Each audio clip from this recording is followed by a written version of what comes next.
Bibelen sier at svære er ikke skruganger og ymskur aktiviteter at han har hatt, men svære er evangeliet. Hei dit, det er Dina Norberg som sitter her på her, og til hyggelig vi å syne til verkeløyde.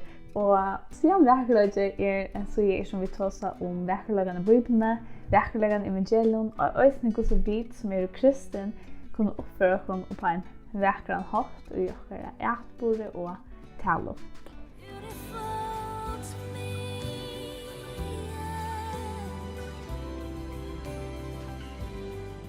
Og i det så fortsetter vi å gjøre en gang til Filippebrevnen, vi nevner ferdig Filippe ut i Filippebrevnen.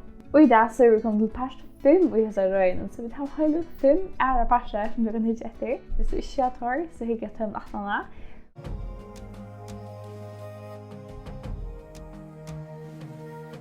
Og i det så får jeg til løsning om at gjøre rett oppleve overrettelse, og jeg får også til om Black Lives Matter som negv at jeg kan ha sendt spurninger innom, så det er veldig kjølende gjerne å ta opp. Og ta som jeg trobler spurningene og trobler tingene som kom opp, det er veldig ordentlig gjerne å gjøre det, og vi holder til veldig godt å gjøre som kristne, bare sette oss nye og snakke om tingene. Om vi ikke alltid har det perfekte og svære, eller som man sier, men jeg har veldig viktig at vi snakker sammen om tingene.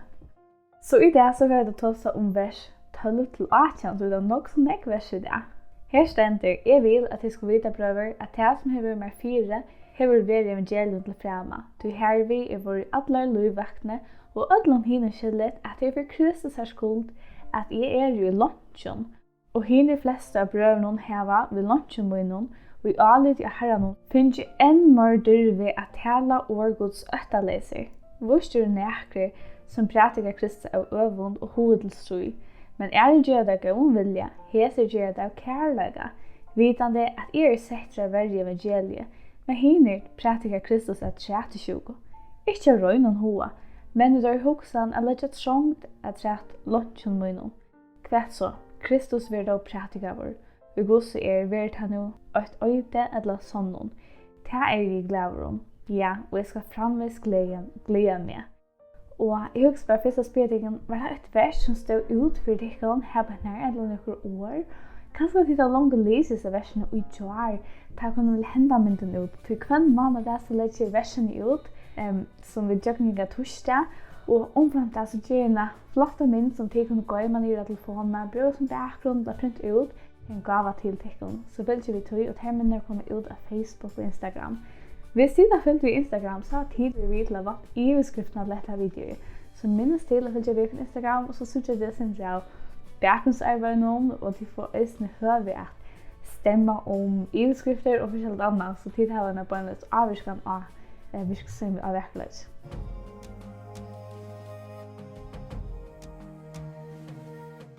Og nå så hører det også om vers 12. Så i undanfallende parter tås av det syndromet her at Paulus ber for dem tryggvande. Og at han ber for dem, så får Paulus å fortelle dem fra ødlom sikningen som han hever finner fra gode. Og sikninger til 4 måneder. Og sikningene som han snakker om til 4 måneder som av at han i fangsle.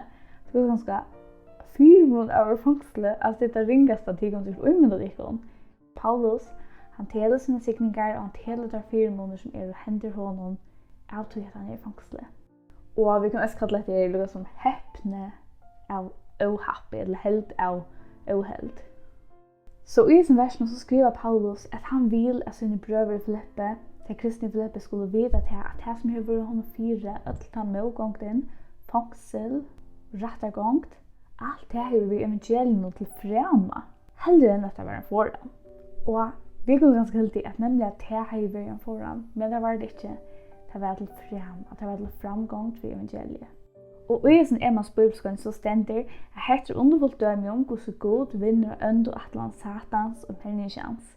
Så det som ser ut som en vannlukka virkelig sikning, og ur øskene ryser verkerløgje og vøvn. Det er verker sagt. Og så stender det at menneskene virker i ønskapet, men Herren fremmer atlan sinna. Så mennesker kunne virke vi ønsker at vi møter god og møter oss som er kristen, men Gud kan stadig virke etter sin atlan. Så til hvert bibelstudie så gjør jeg spurninger til dette bibelstudiet som de kan ta som en bibelbeltje. Og jeg spør deg selv, så det er ikke noe språk hvis jeg sitter og sammen hjemme og noterer deg noen ting nye. Annars vil jeg kunne bare holde med disse spurninger og ta seg vi ånder om disse spurninger hvis jeg har en bibelbeltje som jeg vil med at jeg kan få deg om. Første spørsmål hvem ønsker kunne mennesker virke gjennom? Så hvordan kunne mennesker være eller vise ønskap? Så i sørsten jeg hadde det vært ekkert jeg pratet om rasisme og Black Lives Matter og det som jeg satt var etter vi var at jeg måtte undres at det var så mye ønskap her nå. Jeg undres veldig også at det var så mye ønskap og jeg synes at det var pratet om det som hendte i Amerika at det var så mye ønskap og lukket som i situasjonen så sier ikke man om det at menneskene så ond. Og da jeg snakker om ønskap så det ikke løtt å at det just det samme som det kom snakker om. Det er andre ting som hadde hendt ikke om. Og da vi husker oss en langere etter togene så kommer vi nevne Lems holocaust vi gjør noen som også nyhetslig rasisme og også mot mennesker. Så jeg halde at hittar vi etter søvnene så det en ønskapen alltid være, men det bare spurninger ved meg hverjon her en ønskapen vender imot det. Og det jo rett først. Og øyne tar vi leser i Bibelen, i Nødjestmentet i brøven, og så leser vi øyne om hvordan det kristne og livet man rett, og hatt og forfyllt for bare sånne trygg. Vi kan nevne at deres blåvittne som var Stefanos. Så Bibelen, hun teker tingene opp vi hater og vi forfylling, eller vi ønskapen. Men Bibelen sier ikke at trobeløgjen eller årsøkjen okkara huarligt. Bibelen sier grått at årsøkjen til ønskap synd. Synden som ui okkun bor, okkun ødlom. Bibelen sier at svære ikke skruganger og imskur aktiviteter at han har hatt, men svære evangeliet. Og Bibelen sier ikke at vi må røyne elska mer som vi gjør det fortsatt om med gladen av hår. Nei, Bibelen sier at vi har tørva med noen ombrøtten hjerte. For vi megner ikke at elska og gjøre rett og gjøre selv. Vi har tørva med noen ombrøtten hjerte. Så det en god som kan fremge dette eller gjøre dette i oss, han som godskaperen. Og det gjør han at vi tar med Jesus, han flyter inn, han gjør oss noe nytt hjerte, og han ombrøyder oss fullkomlige. Og han legger sin kærlighet i oss, og vi får en kærlighet til andre mennesker som vi aldri opplever før. Og jeg også til det som vi har tørva, og vi sier just nå i alle disse rørsene at ja, mennesker har tørva Jesus, og det er det så tydelig med at fortelle meg evangeliet som just nå. Men kanskje det får spørre meg hva skal en skikkende så halde om Black Lives Matter? Skal han stole dem om, og takke det som i enden av videoen, så ikke vi til enden, så det er ikke lykke til sørste opp i tog. Så da spør jeg neste spørning, nekka de henter, har god vendt i noen åhettene til nekka godt, som vi kan lese i Rombranen 8:28, eller kanskje komme tankar om nekka bibel, så har menneskene virker i ønskapet med god fram til atlandsynene. Det stender i Rombranen 8:28. Vi vet at alt samvirker tøymen til gåa som elsker god, tøymen etter Ryan sier kattla. Jeg har litt godt døme om her mennesker virkelig virker i ønskapet med god fram til sin atlan til søvn og Josef. Så hvis du ikke kjenner til søvnene, les til søvnene, tjulige og søvnene, og bare en bøgnløs sånn søvn om hvordan ønd mennesker kunne være, og enda akkurat nærmeste familie. Men Guds det hadde vekk kan teka til og brøyde okken, brøyde okker hjerte, gjøre en utvei, og gjøre det som mennesker at gjøre med okken til ånd. Les det søvn utrolig og som Daniel minnes sin rundt det ordentlig å søve. Og en annen søve som jeg hadde også ordentlig og det blåvittne Stefanos som jeg nevnte. Stefanos han var støyne av sine trygg, og han enda jeg død. Han døg for sine trygg. Så du kan huske at han døg men så fram til god i sine atlan her, til søvn enda ikke godt. Han døg. Men jo, det er alltid at han gjør det til at vi leser om Paulus, som Saul ta. Han var ikke sikkert ta, men han var kjæstader til Stefanos var støynaver. Og jeg husker meg til jeg hadde inntrykk til at ikke man har gjort av Saul og se en mann som viljer til å gjøre det som rett, men loja ilt. Og i råk vi det her avgjørelse kan også ikke skjølt om vi leser at han ikke kom trygg för nek sötne. Annars hvis det är en söv som tidigare vill jag dela eller som jag kan dela videon till nästa för äntligen sända jag till mig och vill färgen delarna och vi hinner hvis det vill jag sända oss in och kan läsa det var dåligt.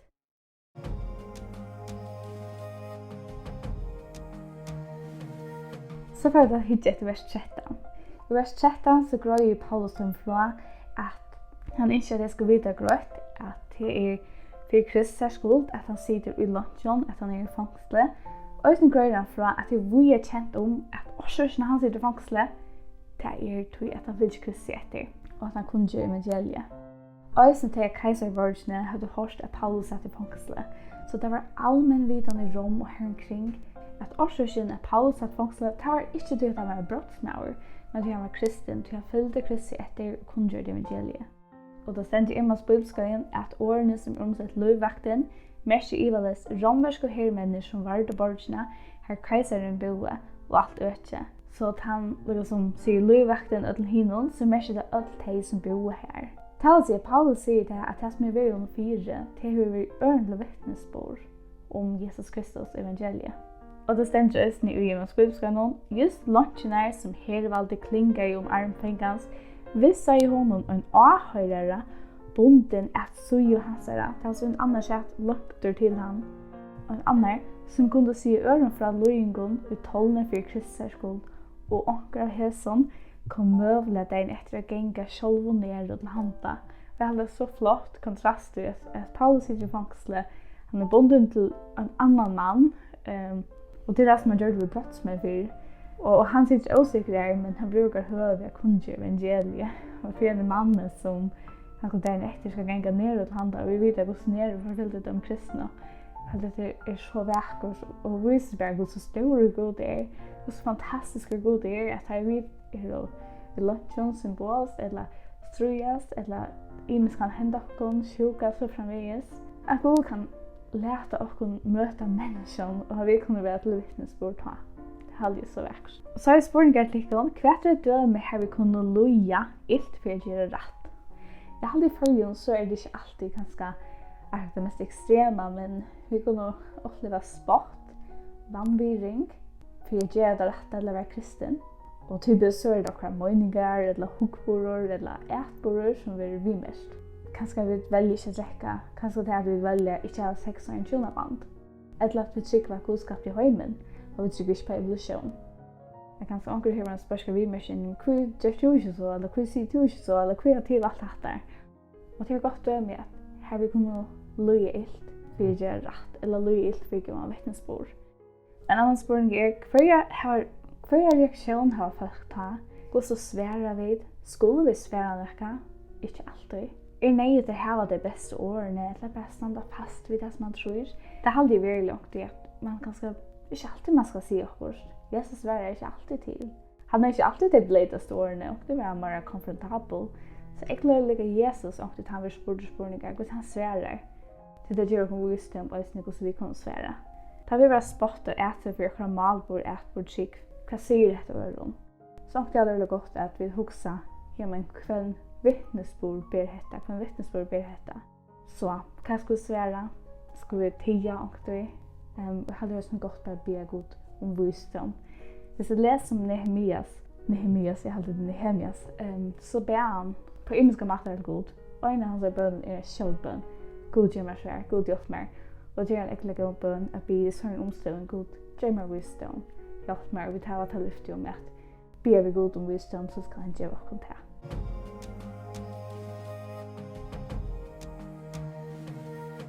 Så i vers 14 så lærer vi at pengaleva Paulus har virkelig sikning eller framgång til evangelien på imenska mater. Mitt annet så flere kristen finner enn mer dyrve av Paulus løttene hvordan han opplevde i året. Det sender mitt annet at flere tykkvann i Rom vegna Paulus fyrdom så det finner enn mer mål eller dyrve jeg vittne øfter det som Herren Jesus. Det som også avhørs vi til at det er ofte ganske øvdefekt sier man at hvis kristne blir ætsøkt, så virker evangeliet enn sterkere. Og ætsøkten er ofte den her egenleggen at det brøyder hin smattna, bænkna, tryggvande til et gjørst vittne. Jag har spelat lite spurningar där. Vad är lirve? Är det inte att vara benchen? Eller vara jarver? Huvudstaden i benchen? Jag har alltid något av spurningar och spelar sig. Ofta helt man, jag är så jarv. Men spurningar, är det här att vara jarver? Helt annat kan vi inte vara benchen att göra. Det har alltid inte. Jag har största video här om dirve. Och ofta får jag veta faktiskt, men du har så jarv, du har bara det här, men men, alltså de som känner mig, de vet hur smägen och hur benchen kan vara.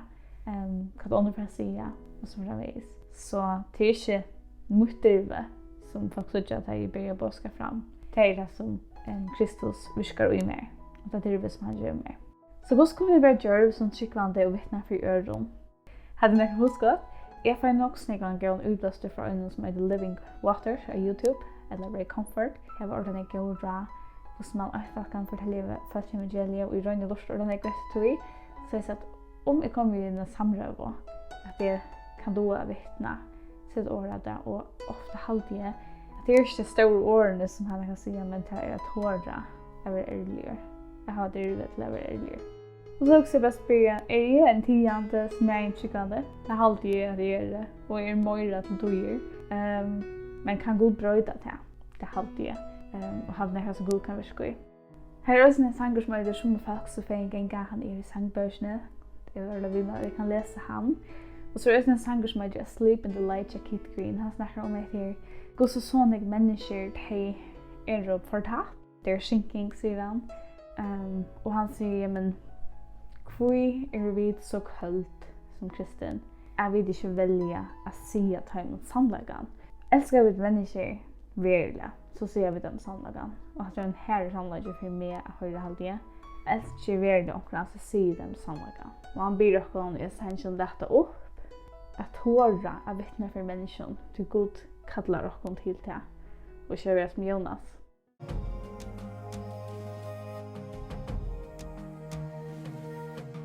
Så är det vers 15-16.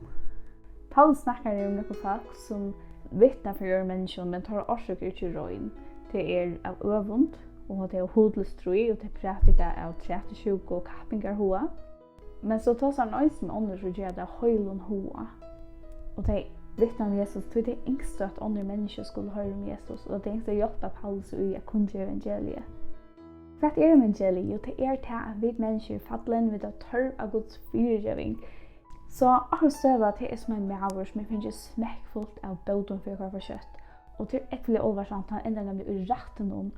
Og da sier vi, hvis du ikke betaler seg her båtene, så er det faktisk det er ekkelig oversamt. Men en maver kommer inn og betaler bøtene til mannen, og han kan sette frøyer. Det er det samme som Jesus gjør for jokken. Bare akkurat domer var sånn ikke mer oversamer.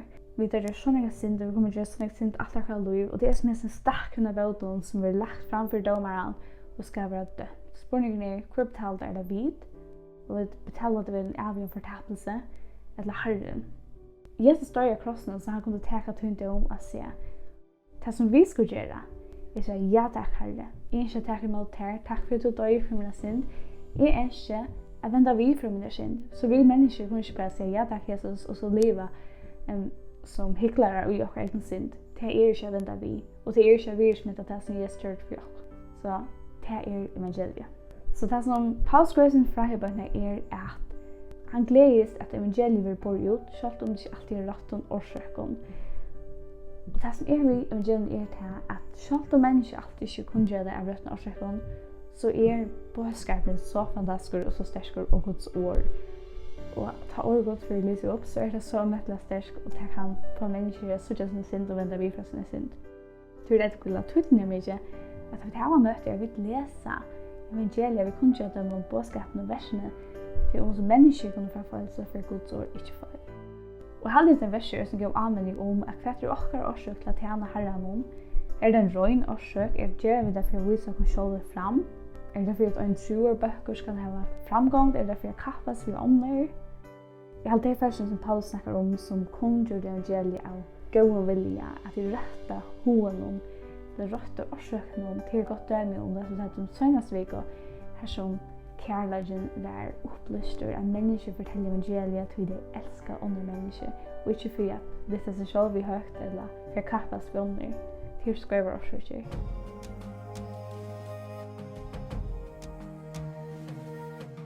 Så er det vers 17 til 18.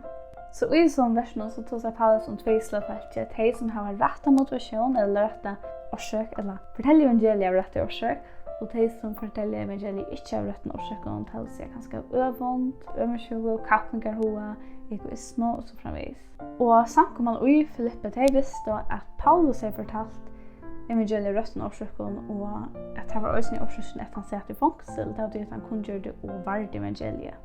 Og av det samme at jeg visste at Paulus sier sett så til å bevåa jeg kunne gjøre evangeliet, så valgte de å stole honom og i hæsson, og de valgte også å fortsette arbeidet å fortelle menneskene evangeliet selv om Paulus satt i fangsel.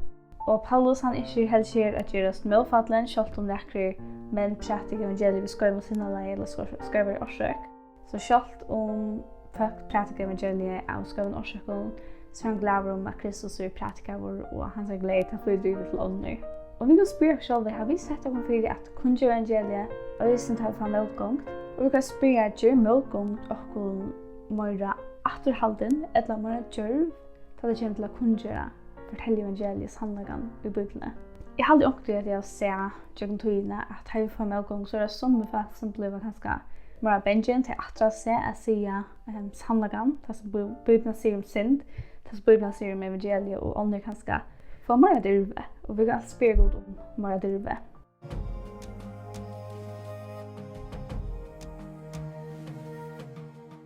Så nu var jeg ta sånn sannleggen om et evne som jeg hadde det så enkelt å snakke om, og jeg vet aller helst at ikke forskjellig det som jeg får si.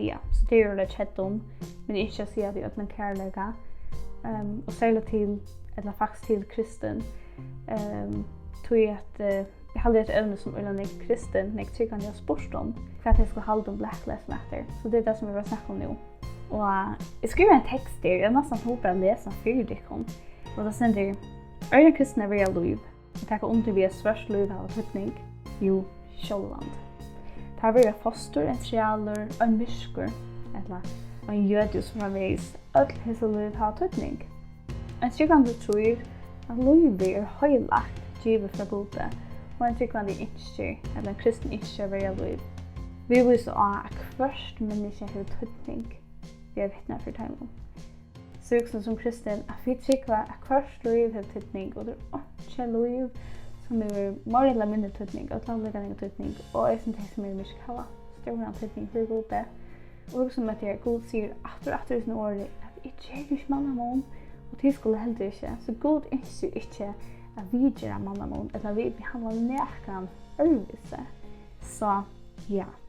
Og omfra dette, rettfyr. Rettfyr er også noe som er grunnleggende. Ekkelig grunnleggende til det kjente kristendom i gamle og testamentet. Det som hender i fire at en myske mer myrder er noe av syrtjon, og det er ikke rett. Og hva som heter vi øye ikke at teka lov som mennesker, det er noe som god gjør, og da vi teka lov, så gjør vi dere til dere ikke noe god der. Og om det er sånn at det kommer til mysk lov, eller folk teka mysk, det er ikke rett.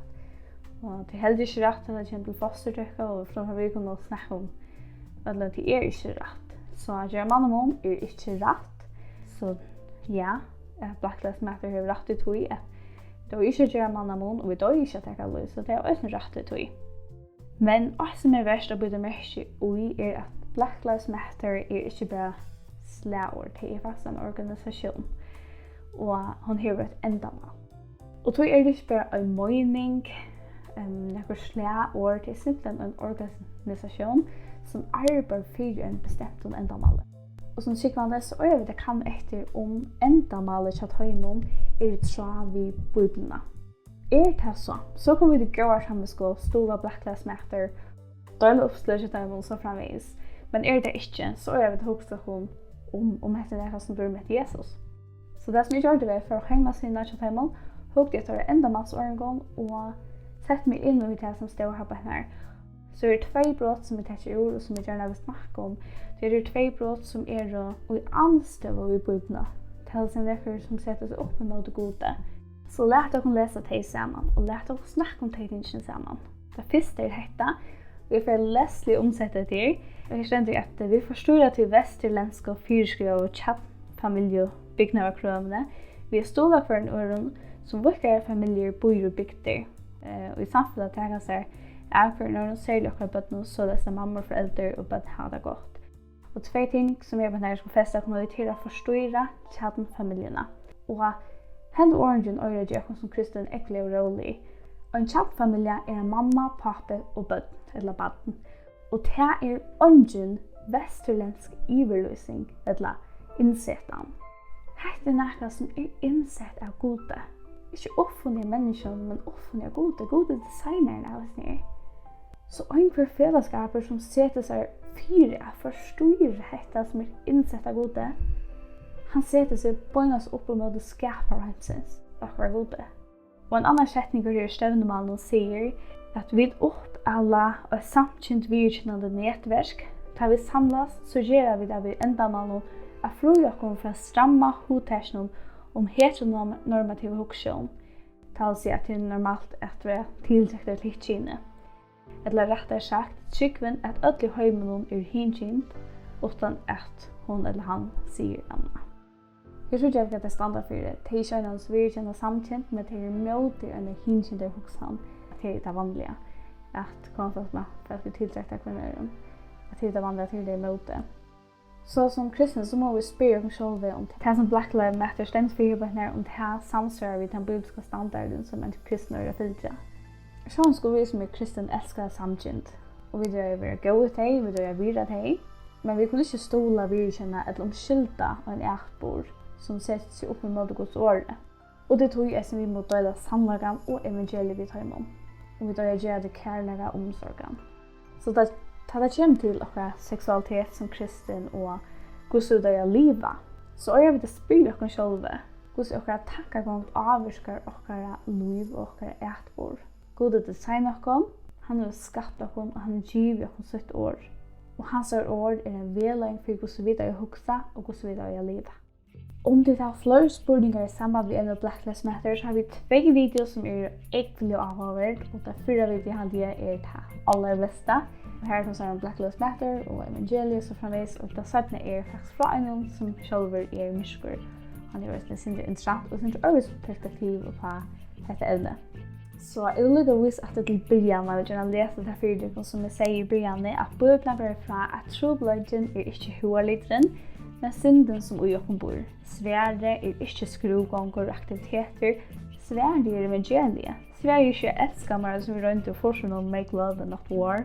Sverre er at vi må få nytt ombrøtt hjerte. Dette kan øynes god skapa i okker og fremme i okker. Da vi tenker mot Jesus. Så jeg halte at det går rørselig som og i det her viser av en trobladje. Men det som det halte trobladjen er ikke den verdige trobladjen. Bibelen viser at trobladjen som vi mennesker strøyes vi er synden som vi okker bor, og Jesus er Sverre.